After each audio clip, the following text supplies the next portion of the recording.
Attractive था, पर जेब से खस्ता हालत होने की वजह से रहता बेहद सिंपल तरीके से था। शर्ट का रंग उड़ा हुआ और पैंट से पैबंद जुड़ा हुआ।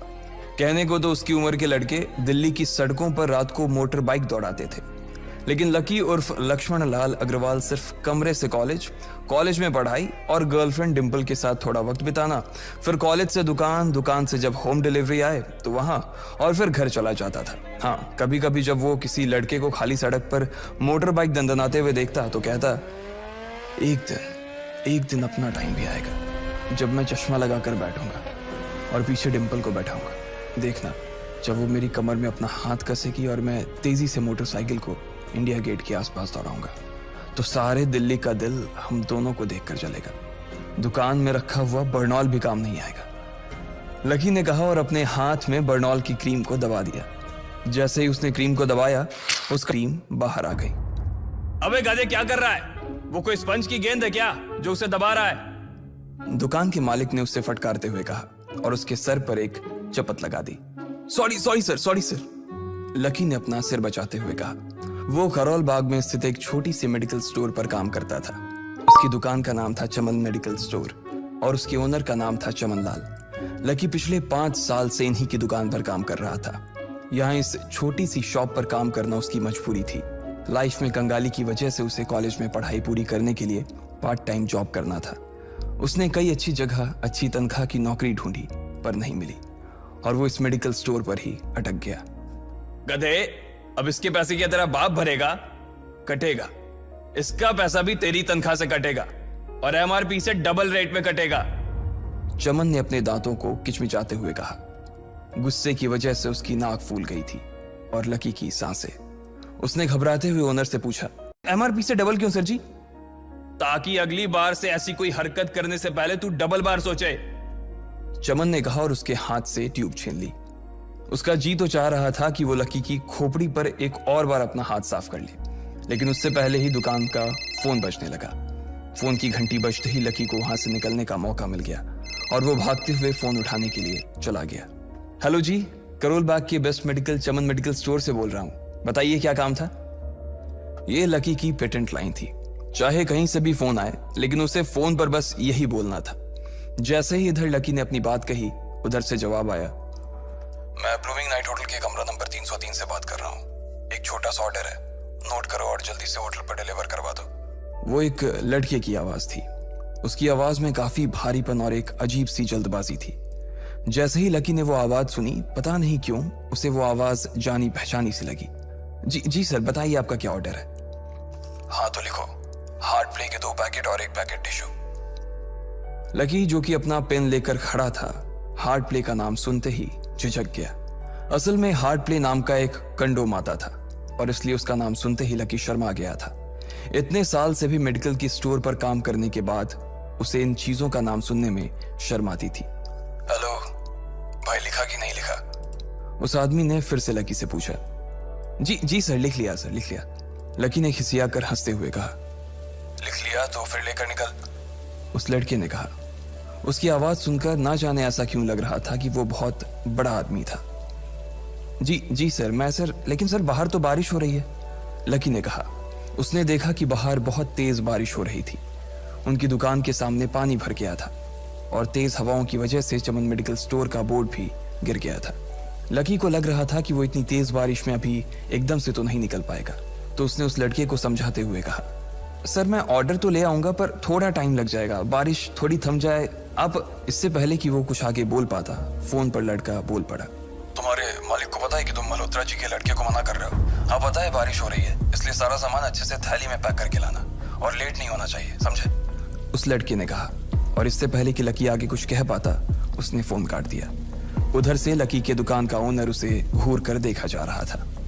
लकी के हाथ में पेन और पेपर देखकर ही वो समझ गया था कि उसके पास कोई ऑर्डर आया था। आज वैसे भी इतनी बरसात होने की वजह से सुबह से इक्का दुक्का ग्राहक ही दुकान पर आए थे। ऐसे में उसकी दुकान का मालिक एक भी ऑर्डर को छोड़ना नहीं चाहता था। वो लकी को देख रहा था और लकी बारिश की ओर देख रहा था।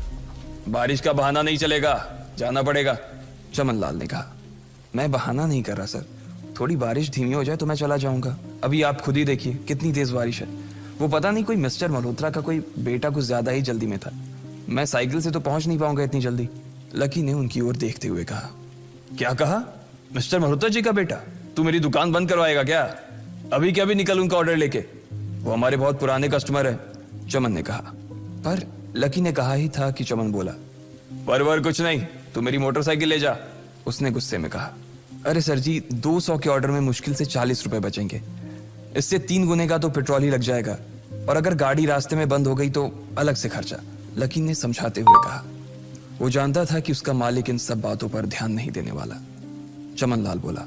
कोई बात नहीं, तू जा, चाहे जो हो जाए ग्राहक नाराज नहीं होना चाहिए, और वैसे भी वो मल्होत्रा जी का बेटा है। चमन लाल ने मोटरसाइकिल की चाबी लकी की ओर उछालते हुए कहा। लकी ने चाबी ली। उसे देखकर उसके अंदर मिक्स फीलिंग आ गई। एक तो वो बहुत खुश हुआ कि बड़े दिनों बाद बाइक चलाने को मिलेगी, पर वहीं दूसरी तरफ दुखी इसलिए हुआ कि बाइक मिली भी तो ऐसी तेज बारिश में, अगर खराब हो गई तो इसकी चपत भी उसके सिर पर ही पड़ेगी। वो मुंह लटकाकर रेनकोट और हेलमेट पहनते हुए वहां से निकल गया। बाहर आकर बाइक को देखा तो लकी ने मन में सोचा, चलो ठीक है, जो होगा देखा जाएगा, कम से कम बाइक तो चलाने को मिल रही है। दरअसल लकी इतने साल काम करने के बाद भी अपने लिए एक मोटरसाइकिल नहीं ले पाया था। लकी की तनख्वाह ही इतनी भर थी कि सिर्फ उसके कमरे का किराया, उसकी साइकिल में डालने वाली हवा का खर्च, बिजली पानी का बिल और डिम्पल के साथ महीने में 1-2 बार बाहर खाने का खर्चा ही निकल पाता था। उसे डिम्पल की कही बात अक्सर याद आती थी। लकी, अगर अगले 2 महीने में तूने बाइक नहीं खरीदी ना तो मैं तेरे से ब्रेकअप कर लूंगी, देखना। असल में डिम्पल को लकी के साथ बाइक पर घूमने की बड़ी तमन्ना थी। लकी की इस उजाड़ जिंदगी में एक वही तो थी जिसके लिए जिंदा रहने को उसका जी चाहता था। जब भी वो उससे बाइक की बात करती तो लकी डिम्पल की इस बात को हंसकर टाल देता था। वो अपने मन में इस बात को अच्छे से जानता था कि डिम्पल उससे बहुत प्यार करती थी और वो उससे कभी छोड़ कर नहीं जा सकती थी। वो दोनों एक दूसरे में ऐसे घुले मिले थे जैसे बादल बरसात में घुल जाती है। लकी को डिम्पल बहुत पसंद थी और वो उसके लिए दुनिया जहां की खुशियां खरीद कर ला देना चाहता था। वो चाहता था कि एक दिन वो डिम्पल को प्लेन में बैठाए, लेकिन उसके ये सब ख्वाब इस कम तनख्वाह की नौकरी की वजह से कभी पूरे नहीं होने वाले थे। पर आज उसके पास एक मौका था। वो डिम्पल को अपने साथ इस बारिश में राजपथ घुमाना चाहता था। वो उसे दिल्ली दिखाना चाहता था। चमन लाल को देने के लिए उसने पहले से ही बहाना सोच रखा था।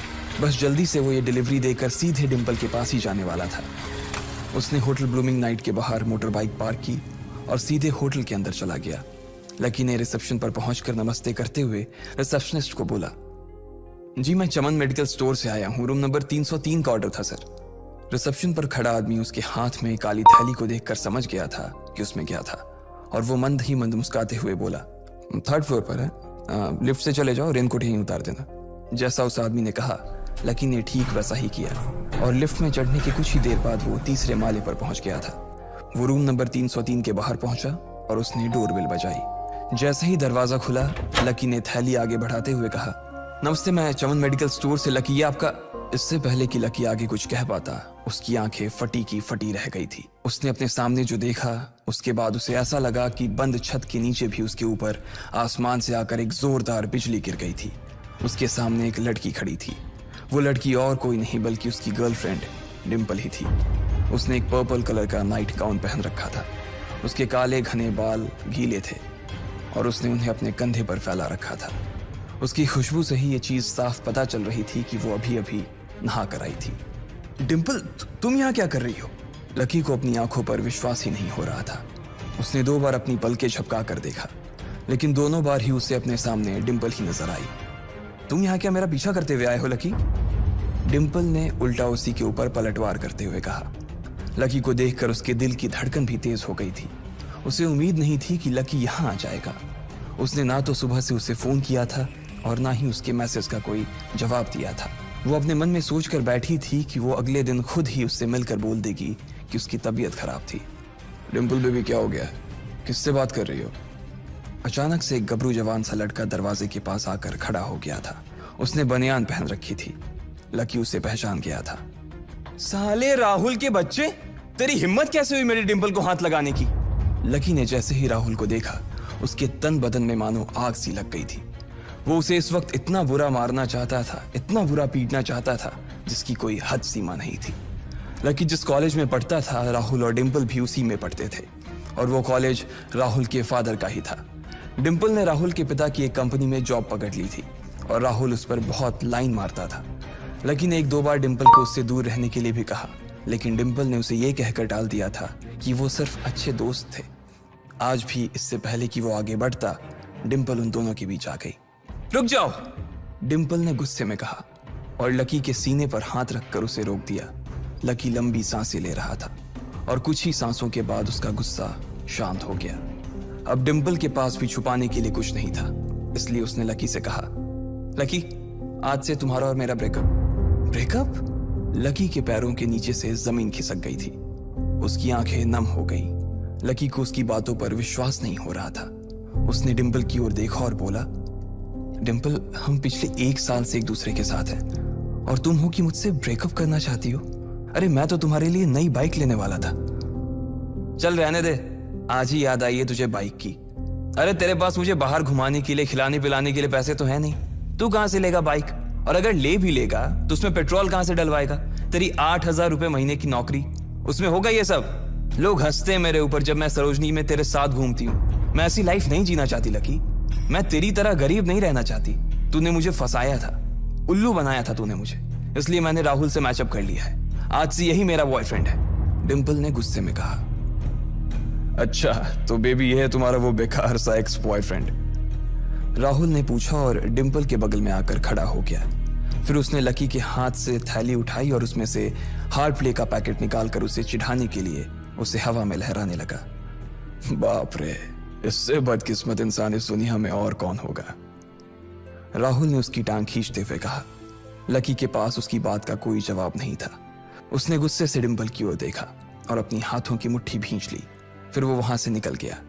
अबे पैसे तो ले जा, सब कुछ फ्री में देता जाएगा क्या? राहुल ने जोर से ठहाके लगाते हुए कहा, लेकिन लकी बिना उसकी बात सुनते ही निकल गया। उसके दिमाग में डिम्पल के कहे शब्द गूंज रहे थे। उसने कभी सपने में नहीं सोचा था कि डिम्पल उसके साथ कुछ ऐसा भी कर सकती थी। जिस इंसान के लिए वो इतना कुछ करना चाह रहा था, उसे उसकी कोई कदर ही नहीं थी। लकी इतना हताश हो गया था कि बुरी तरह से रोने लगा। इस बार वो लिफ्ट से नहीं बल्कि सीढ़ियों से नीचे उतरा और एक सीढ़ी उतरने के साथ उसके आंसू आंखों से छलकते जा रहे थे। जब उसकी आवाज सुनकर कुछ लोग अपने कमरे से बाहर आए तो लकी ने तुरंत अपने आंसू पोंछे और तेजी से वहां से भाग गया। उसे जिंदगी में पहली बार प्यार हुआ था और पैसों की कमी की वजह से ना सिर्फ उसका प्यार बल्कि उसकी पूरी जिंदगी बर्बाद हो गई थी। लकी जैसे ही बाहर आया तो उसने देखा कि बाहर अंधेरा हो गया था। आसमान में तेज बिजली कड़की और बारिश जो थमी थी एकाएक फिर से झमाझम बरसने लगी। ये देख लकी के थमे हुए आंसू एक बार फिर से छलक गए। उसका दिल बुरी तरह से डूब चुका था, लेकिन उसे इस बात की खुशी भी हो रही थी। आखिर आज उसे डिम्पल का असली चेहरा नजर आ गया था। वो तो उसके साथ घर बसाने की सोच रहा था, लेकिन अच्छा हुआ कि उसने पहले ही उसका घर बर्बाद होने से बचा लिया। लकी को दुख तो बहुत हो रहा था, पर उसे यह भी लग रहा था कि उसे आगे चलकर यही दुख उसे खुशी देने वाला था। लेकिन एक चीज थी जो लकी को परेशान कर रही थी, वो थी उसकी माली हालत। उसकी जेब इतनी तंग थी कि उसे फटी हुई जेब की पैंट पहनकर घूमना पड़ता था। कभी कभी तो लकी सिर्फ रोटी खाकर दिन काट लेता था। वो कब से कोशिश कर रहा था कि कोई अच्छा काम पकड़ सके, लेकिन उसे कोई काम देने को राजी नहीं था। उसने टूटे हुए दिल को दिलासा देते हुए मन में सोचा कि डिम्पल पर खर्च होने वाले पैसे बच जाने से शायद उसके हालत सुधर जाएंगे। पर फिर भी वो रातों रात रईस नहीं हो जाने वाला था। उसने ऊपर आसमान की ओर देखा और जोर से चिल्लाया, अगर इतना ही अनलकी बनाना था तो फिर नाम लकी क्यों रखा भगवान? वो जितनी जोर से चिल्ला सकता था उतनी जोर से चिल्लाया। उसकी आवाज से आसपास खड़े लोग एक बार तो डर गए थे। लकी ऊपर ही देख रहा था और उसके आंसू बारिश के पानी के साथ मिल गए थे। जैसे ही वो फूट कर रोने को था, तभी उसके फोन पर एक मैसेज आया। जैसे ही लकी ने अपना फोन निकालकर उस मैसेज को पढ़ना शुरू किया, उसकी तो आंखें ही चमक गई। अचानक उसके आंसू हंसी में बदल गए और वो जोर जोर से वहीं सड़क पर नाचने लगा। उस मैसेज में लिखा था, परिवार की रिसर्च और परिवार के निर्णय के हिसाब से अग्रवाल परिवार का वारिस लक्ष्मण लाल अग्रवाल उर्फ लकी ने गरीबी अभ्यास की परीक्षा को पास कर लिया है और आज से ही वो उस जमीन और उस जायदाद का मालिक हो जाएगा जो परिवार ने उसके नाम कर रखी थी। ये एक ऐसा मैसेज था। आखिर कौन था लकी? क्या थी उसकी असलियत? और वो कैसे रातों रात ही अनलकी से लकी हो गया था? Insta Millionaires Lucky Part 1 story.